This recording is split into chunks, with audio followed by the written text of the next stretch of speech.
Good evening class. आज हम retirement of a partnership के अंदर कुछ क्वेश्चंस की प्रैक्टिस करेंगे। Let's do illustration number 23। Balance sheet of A, B and C sharing profit and losses in the ratio of 5:3:2 as at 31st March 2019 was। Balance sheet given है, इसमें आपकी liabilities हैं, इधर आपकी ये एसेट्स हैं। एसेट्स में देखो बेटा नॉन डेफर्ड रेवेन्यू एक्सपेंडिचर नहीं है, debtors less provision for doubtful dates है 800। आप इस तरह से क्वेश्चन को पढ़ते हुए चलेंगे। अब आते हैं हम एडजस्टमेंट में। B retire from the firm on 1 April 2019। बेटा आप क्वेश्चन को ध्यान से पढ़िएगा। जिस डेट की आपको बैलेंस शीट दिया है ये 31 मार्च 2019 की बैलेंस शीट है, तो उसी दिन 31 मार्च या अगला दिन 1 अप्रैल 2019 यानी ये जो बैलेंस शीट है ये उस समय की है जब कोई पार्टनर रिटायर हो रहा है। रिटायर कौन हो रहा है? B. A and C decide to share future profits and losses in the ratio of 3:1। अब इस क्वेश्चन में आपको न्यू रेशो गिवन है, तो मैंने आपको बताया है जब भी क्वेश्चन में न्यू रेशो गिवन होगी तो आपको गेनिंग सेक्रीफाइसिंग रेशो जो है वो निकालनी पड़ेगी। तो उसमें वो वाला लॉजिक नहीं चलेगा कि if nothing is given in the question then जो ओल्ड रेशो है रिमेनिंग पार्टनर की वही गेनिंग होगी, तो यहाँ पर ये लॉजिक नहीं चल पाएगा। ठीक है। Following adjustments are agreed. अब इसमें ये एडजस्टमेंट्स किए गए क्या? Debtors of ₹1100 to be return of as it is no longer receivable.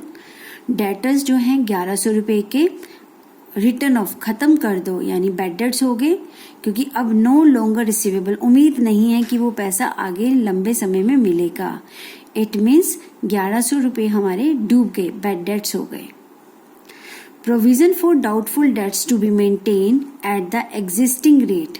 बहुत इंपॉर्टेंट पॉइंट्स हैं बेटा ये दोनों।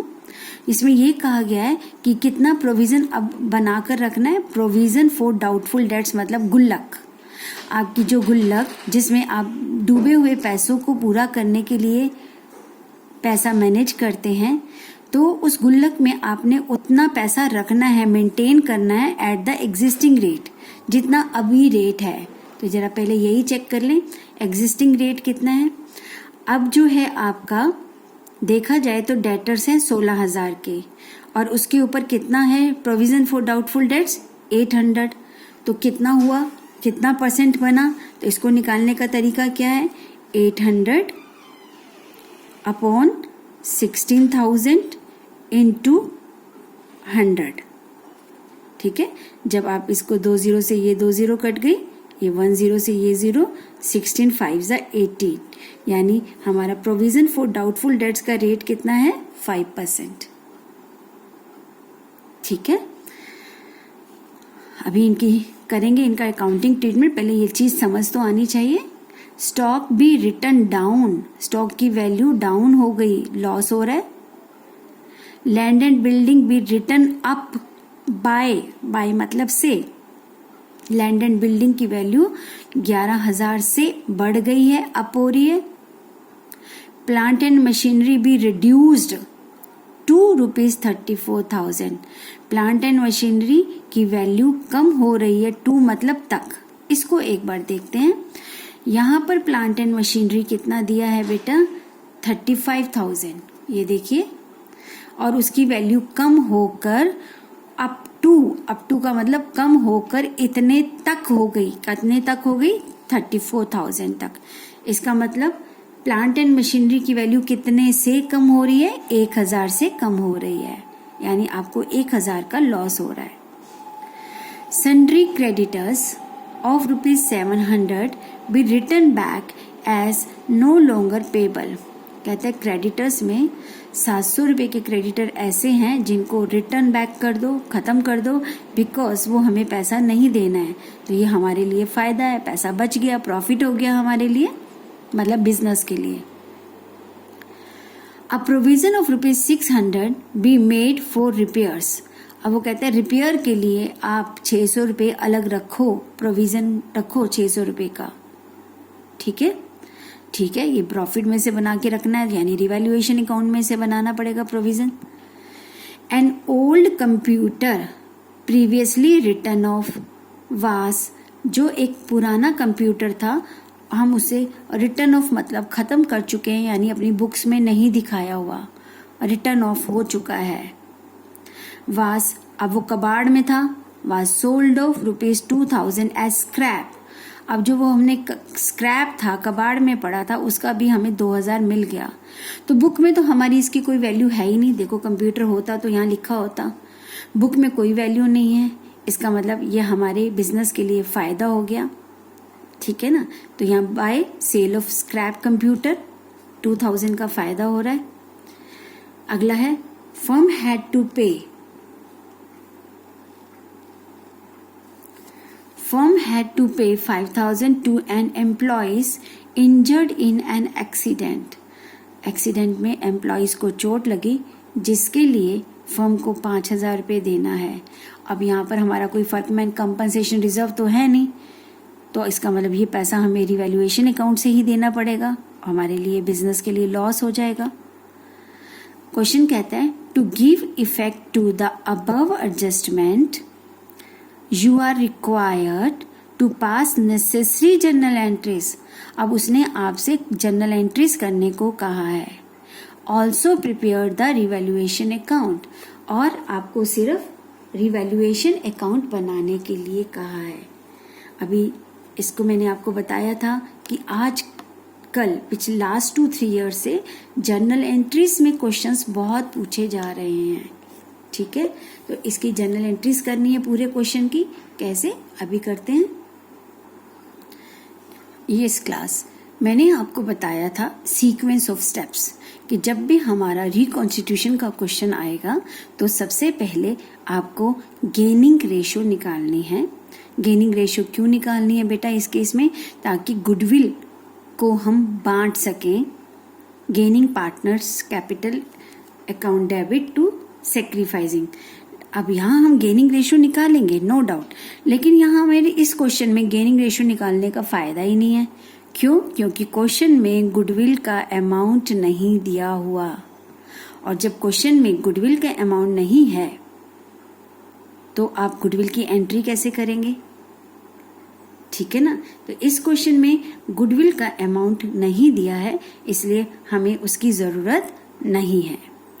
अब हम चलते हैं कि यहाँ पर चेक करें कि कोई रिजर्व्स तो नहीं बांटने वाले बैलेंस शीट के अंदर, कोई रिजर्व नहीं है। इधर कोई आपकी डेफर्ड रिवेन्यू एक्सपेंडिचर या प्रॉफिट एंड लॉस अकाउंट का डेबिट बैलेंस नहीं है। तो यहाँ पहले आप चेक कर लीजिए कि कुछ बांटने वाला तो नहीं है पार्टनर्स में, नहीं है, बस एक प्रोविज़न का पॉइंट है वो नीचे आ ही गया है। अब हम एक एक एडजस्टमेंट उठाएंगे और उनकी एंट्रीज करते चलेंगे। सबसे पहले 1100 रुपये आपके डूब गए, तो जनरल एंट्री क्या होती है पैसा डूबने पर? Bad debts account debit to debtors account. ठीक है, bad debts account debit to debtors account. मैं आपको साथ के साथ इसकी एंट्रीज दिखाती जाऊंगी। ये है आपकी entry, bad debts account debit to debtors account. कितने से? 1100 से। ठीक है, अब हमारा सेकंड पॉइंट आता है बेटा क्वेश्चन में, provision for doubtful debts to be maintain at the existing rate, कि आपको 5% तक प्रोविजन बनाकर रखना ही रखना है।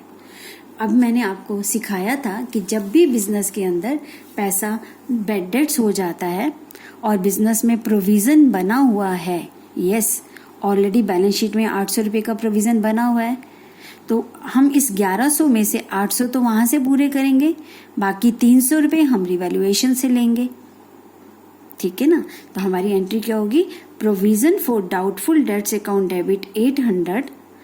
अब 300 रुपये की जो शॉर्टेज हुई वो कहाँ से लेना है? Revaluation account debit 300 to bad debts.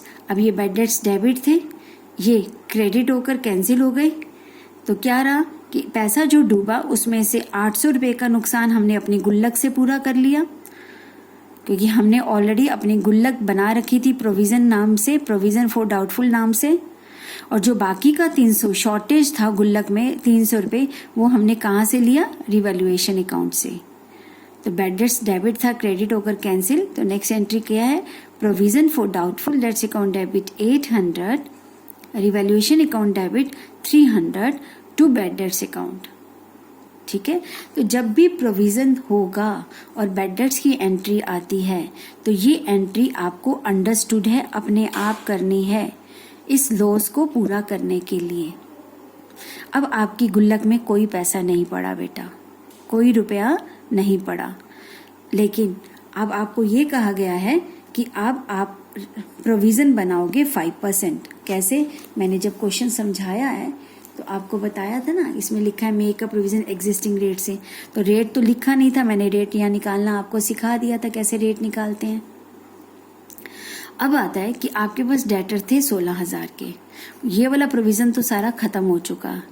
अब लेकिन 16,000 में से ये जो 1100 रुपये थे ये भी डूब चुका है। इतने के तो डेटर्स हमारे कम हो चुके हैं, इतने के डेटर्स हमारे कम हो चुके हैं। अब आप ये देखिए कि आपके पास 16,000 के डेटर्स थे, तो इसकी कैलकुलेशन कैसे करेंगे बेटा? आप कहेंगे कि डेटर्स हैं 16,000 के, बैड डेट्स हो गए 11,000, क्योंकि अभी जब आपने पहली एंट्री करी थी तो bad debts account debit to debtors करी थी ना, तो डेटर्स क्रेडिट हो रहे थे, डेटर्स कम हो रहे थे क्योंकि पैसा डूब गया है। अब हमारे पास कितने के डेटर्स रह गए?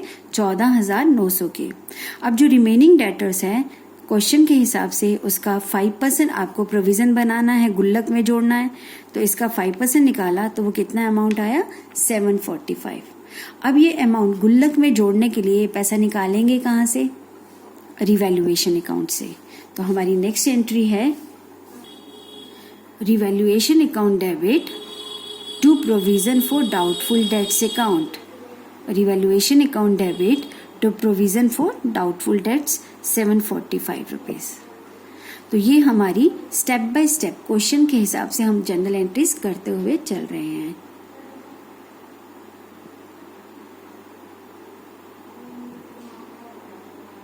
ठीक है, अब हमारी नेक्स्ट एडजस्टमेंट क्या थी? नेक्स्ट एडजस्टमेंट देखिए बेटा, नेक्स्ट एडजस्टमेंट में हमारा है स्टॉक की वैल्यू कम हो रही है, लैंड एंड बिल्डिंग की वैल्यू भी रिटर्न अप, ये तो बढ़ रही है, ये कम हो रही है। जब कम हो रही है तो नुकसान है, नुकसान होने पर revaluation account debit to stock. Entry check करते हैं, revaluation account debit to stock, आपका revaluation account debit to stock. और लैंड एंड बिल्डिंग की वैल्यू बढ़ रही है तो रिवैल्यूएशन क्रेडिट होगा, तो land and building account debit to revaluation account, यहाँ रिवैल्यूएशन क्रेडिट हो गया 11,000 से। क्वेश्चन में गिवन है 11,000 से इंक्रीज हुई है। ठीक है, नेक्स्ट स्टेप है अब आपका क्वेश्चन में plant and machinery to be reduced to 34,000, पहले थी 35,000, अब कम होकर 34,000 तक हो गई, यानी 1,000 से कम हुई। तो revaluation account debit to plant and machinery, अभी मैं आपको दिखा दूंगी। नेक्स्ट है क्रेडिटर्स, इतने का हमें पैसा नहीं देना, यहाँ प्रॉफिट हो गया, यहाँ पर रिवैल्यूएशन क्रेडिट हो जाएगा। चलिए अब इन दोनों की जनरल एंट्री देखते हैं। ये है आपका रिवैल्यूएशन अकाउंट डेबिट, 1,000 से लॉस हो रहा था ना टू प्लांट एंड मशीनरी, और क्रेडिटर्स से हमारा पैसा बच रहा था, प्रॉफिट हो रहा था, तो रिवैल्यूएशन क्रेडिट होगा। तो sundry creditors account debit to revaluation account 700 rupees हमारे पास प्रॉफिट हो रहा है।